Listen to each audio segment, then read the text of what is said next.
ನೀವೇನಾದರೂ ಕನಕಪುರ ರಸ್ತೆಯಲ್ಲಿ ಪುರಾತನ ಹಿನ್ನೆಲೆ ಇರುವಂತಹ ದೇವಸ್ಥಾನ ನೋಡಿದ್ದೀರಾ? ಇಲ್ಲವಾದರೆ ಬನ್ನಿ, ಈಗ ನಾವು ನೋಡೋಣ. ಮೊದಲು ನಾವೆಲ್ಲ ಹೋಗಿ ಒಂದು ಫೋಟೋ ಫೈನಲಿ ನಾವು ದೇವಸ್ಥಾನದ ಒಳಗಡೆ ಹೋಗ್ತಾ ಇದೀವಿ. ಎಂಟ್ರಿ ಇವಾಗ. ದರ್ಶನ ಪಡೆದು ಅಲ್ಲಿ ಪುರಾತನ ಹಿನ್ನೆಲೆ ಏನಂದ್ರೆ ವಸಂತ ಮಾಸದಲ್ಲಿ ದೇವರು ವಸಂತ ವಿಹಾರಕ್ಕೆ ಹೋಗ್ತಿದ್ರಂತೆ. ಆಗ ಈ ವೈಕುಂಠಗಿರಿ ಬೆಟ್ಟಕ್ಕೆ ಬಂದಿದ್ರು.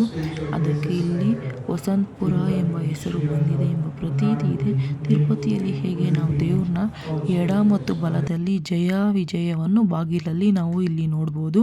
ಅದೇ ರೀತಿ ದ್ವಾಪರ ಯುಗದಲ್ಲಿ ಶ್ರೀಕೃಷ್ಣನು ಕಪ್ಪು ನೀಲಿ ಬಣ್ಣದಲ್ಲಿ ಅವತರಿಸಿದ್ರು. ಕಲಿಯುಗದಲ್ಲಿ ಈಗ ಶ್ರೀಕೃಷ್ಣನು ದೇವರು ಗೌರಾಂಗ ಅಂದರೆ ಚಿನ್ನದ ರೂಪದಲ್ಲಿ ಅವತರಿಸಿದ್ದಾರೆ ಎಂದು.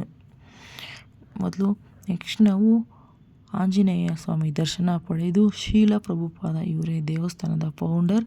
ಸುದರ್ಶನ ನರಸಿಂಹ ಸುದರ್ಶನ ದೇವರು ಮುಂದುಗಡೆ ಸುದರ್ಶನ ಚಕ್ರ ಹಿಡಿದು ನಿಂತಿದ್ದಾರೆ. ಹಿಂದುಗಡೆ ನರಸಿಂಹನ ಅವತಾರದ ದರ್ಶನ ಭಾಗ್ಯ ಪಡೆದು ನೆಕ್ಸ್ಟು ಗರುಡ ದೇವರ ದರ್ಶನ ಗರುಡ ದೇವರ ದರ್ಶನ ಪಡೆದು ರಾಜಲಕ್ಷ್ಮಿ ಪದ್ಮಾವತಿ ದೇವರ ದರ್ಶನ ಪಡೆದು ನಂತರ ನಾವು ನರಸಿಂಹನ ದೇವರ ದರ್ಶನ ಭಾಗ್ಯ ಪಡೆದ್ರಿ.